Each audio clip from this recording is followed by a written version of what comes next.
I think Netflix is going to ruin Avatar: The Last Airbender, and that's not clickbait or an exaggeration. As interviews have come out with the writers, directors, and actors, it's becoming more apparent that they're changing the core of the story that the people fell in love with initially, and they're changing it into something else. And I first became aware that this was happening with this TikTok that was sent to me by a friend. Don't worry, no 2x speed this time. So it was revealed yesterday that characters are no longer allowed to have flaws, and now I'm extremely worried for Netflix's Avatar: The Last Airbender. In an article that was released for Variety yesterday, the actors who are playing Sokka and Katara announced that the live-action show is removing how sexist Sokka was, and they say how many parts of the show were iffy. Sometimes removals like this. Now, right off the bat, showrunners going off script, so to speak, off script, relative to the original, pretty much always makes the movie they're creating worse, especially in instances like Avatar: The Last Airbender, where the source material is incredible and beloved. So, why would you change it? It goes badly every single time you do this. Think of the original Avatar: The Last Airbender live action movie, or something more recent like the Halo series. Now, the specific article he's referencing here is by Variety, and Variety is actually quoting an original interview with Entertainment Weekly. And so I found the original article, and this is what it has to say. Usli, who's one of the actors, knew early on that he hoped to maintain his character from the original. I wanted to make sure Sokka is funny, he says, yada yada yada yada. But Usli notes, there's more weight with realism in every way. Some of the things that worked in a more zany animated kids show hit differently in live action. Kai Wentio mentions one of them. I feel like we also took out the element of how sexist Sokka is. I feel like there were a lot of moments in the original show that were iffy. But the thing that they're failing to grasp here is that the show never portrayed being sexist as good. Sokka's entire arc for the first season was learning that he can't do everything by himself and he needs help from other people, including girls, and they, the girls, deserve respect for that. That specific character growth of going from I'm a guy, I can do anything, and girls can do nothing, to girls can be just as good as guys in whatever instance he's talking about, is integral to his personal growth and the entire character's arc. It's never depicted as good or healthy that his character is sexist. It's depicted as him being incorrect, as he's constantly proven wrong throughout the entire series, and then he's learning and growing from that. Why would you take that huge development away? And also, as a bonus, while I continued to read the article, I saw this. She's not wrong in reference to Sokka's sexism. There are entire subreddits about such instances discussing how the original Sokka, prior to his character journey, would make remarks like yada yada yada, just sexist remarks in general. So you click on this, and this is the entire subreddit's threads that it's talking about, where it says, considering how misogynistic Sokka was in the first few episodes of Avatar: The Last Airbender, it's quite funny that he won over the hearts of some of the most powerful women of his time, and then he talks about Suki, Toph, and so on and so forth. And as you can see, this entire subreddit thread discussing it is only 18 comments, 29 upvotes, and almost half of these comments have come in the last week as people are talking about how bizarre it is and how pathetic the journalistic report is, claiming as if this was some kind of huge discussion around the intricacies of Sokka's sexism and whether or not it was okay, when in reality it was one barely upvoted post from 4 years ago where it has maybe 10 comments relevant to the time. As you can see, we're getting into the 4 years ago type comments. There's another one from 6 days ago, but only maybe half to a third of these are actually from the original thread. The rest is in here where people are talking about where this Reddit thread is being referenced in articles, even though it is inconsequentially small. But this isn't the only thing that they're changing that's mentioned in this article, or even the only thing that points out that the showrunners who are currently working on the project do not appear to have any idea what went on in the original, because I went on to read the rest of it and I came across this very concerning piece. Also playing out different is the absence of Katara and Sokka's parents. In the animated series, their mom died when the Fire Nation invaded and their dad is off fighting in a war. While the cartoon addresses this narrative, the live action makes it more of a lingering trauma that affects both siblings. For Sokka, he's, quote, dealing with it, what it means to not have a father and maybe lead when you're not fully capable, Usli says. I do feel like it's a recurring theme, Kaio and Tio adds. It's such a big part of their lives. And this is just completely wrong, because the absence of their parents was such a massive driving force for the siblings' entire journey in the original animated show. They hate the Fire Nation because the Fire Nation killed their mom. That's why they're going on the journey with Aang in the first place. For the entire first season, they're motivated by the fact that they want to defeat the Fire Nation because the Fire Nation killed one of their parents and dragged the other one off to a war where they haven't seen him in like 4 or 5 years. And for Sokka specifically, he wants to be a big, strong warrior just like his dad. Their entire episode's dedicated to him trying to make his dad proud when they make it to the Northern Water Tribes and meet up with his dad. And Katara constantly talks about her mom because of how much she wants to emulate the kind of person her mom was before she was stolen away in the Fire Nation attack. Now, don't get me wrong, it's good that they're adding this into the show because of how integral it is, but it's weird that they're acting as if it wasn't addressed in the cartoon, despite the fact that, at least for the initial part of the journey, it was one of the primary motivating factors for the siblings going on the journey with Aang in the first place. But now that I've gone on that side quest a little bit, we can jump back to the TikTok.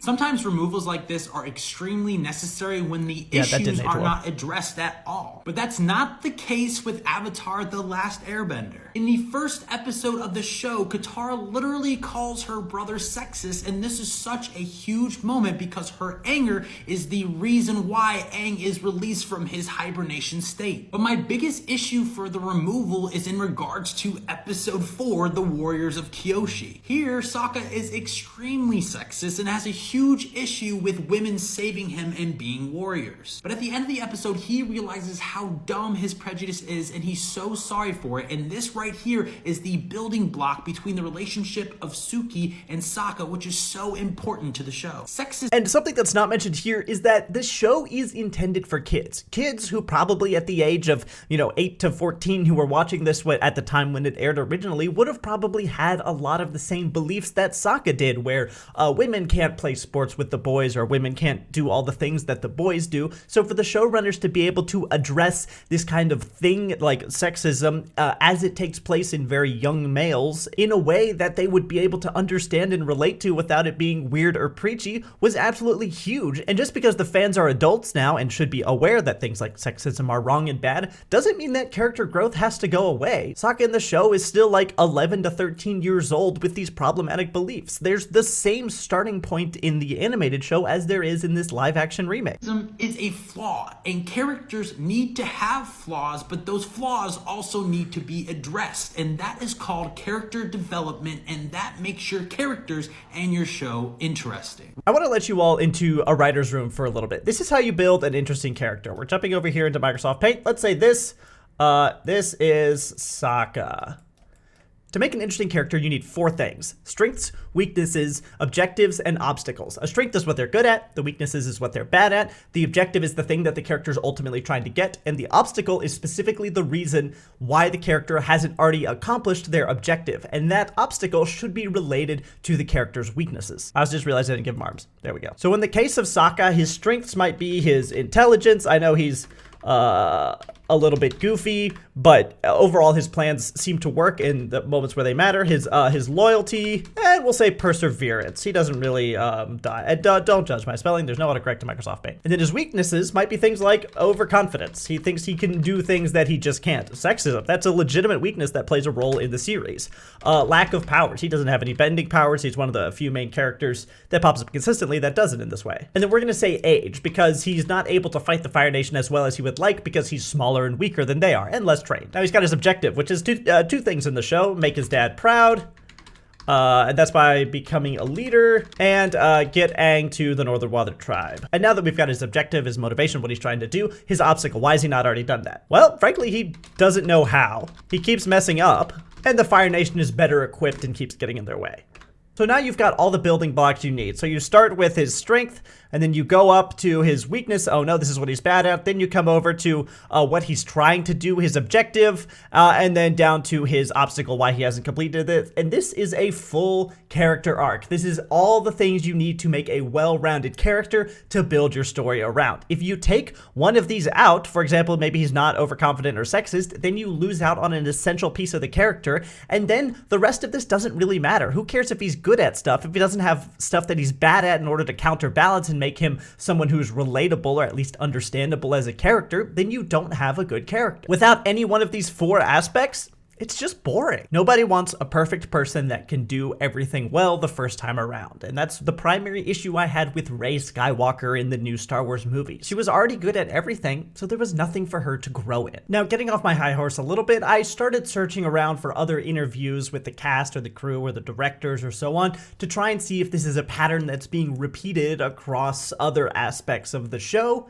And it kind of looks like it might be. I found this with IGN. They're talking about Katara specifically, and they say there are certain roles that I think Katara did in the cartoon that we didn't necessarily also do here. Kim, who that's the director, said, I mean, I don't really want to get into a lot of that, but some gender issues that didn't quite translate from the cartoon. And my suspicion here is that they're referencing the fact that Katara in the original series, the animated one, is kind of the group mom. Which, first of all, there's nothing wrong with someone being a group mom. And second of all, it absolutely makes sense to her character that she would become the group mom. She's the oldest sibling in a family where she had to take care of her little brother after the Fire Nation attacked and killed her mom, and then her dad had to go off to war. There was nobody left but her, and as the only waterbender, it became her responsibility to take care of both her family and the entire water tribe. So, after they start going on their adventure, it makes sense that she would be the one to take care of the group in the same way she had been doing for basically since she was like 6 or 8 years old. That's your character's personality, so I'm confused as to why they would try and take that away. And very specifically, the show doesn't depict all women like this. If you wanted a more abrasive, crude, independent woman, then look no farther than Toph. She's all of those things because she's only ever had to look out for herself and could only ever depend on herself. So it makes sense in the world that Toph grew up in that she would intentionally push people away. Both Toph and Katara are absolutely essential to the show, but they're also designed to be polar opposites of each other. But it actually gets even worse than that. In an interview with The Escapist, Kim, when talking about how the series is going to be shaped and how they're going to get from point A to B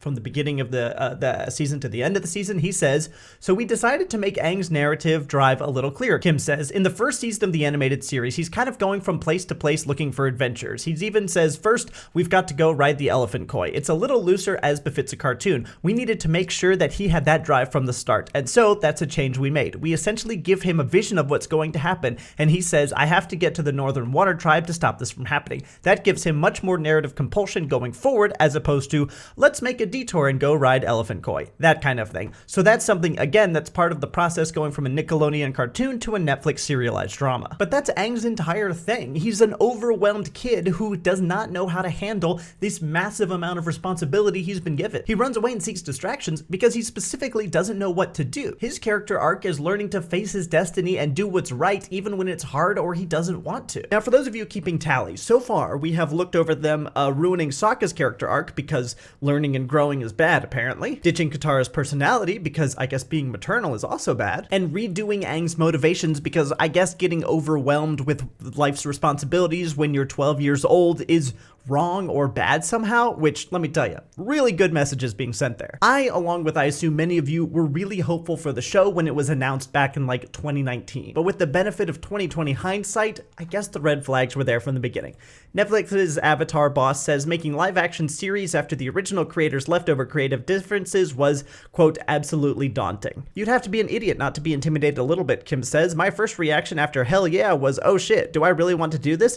Is there a way to improve upon the original? Whenever you tackle something that's already beloved by millions of fans, you have to ask yourself those questions. So it seems like the answer to those questions, at least for now, as far as I can tell from these interviews, is no. He's not able to make the original better. And honestly, it sucks to see another really potentially amazing show butchered by the fact that Hollywood execs have absolutely no idea what makes a good show. Thanks for watching.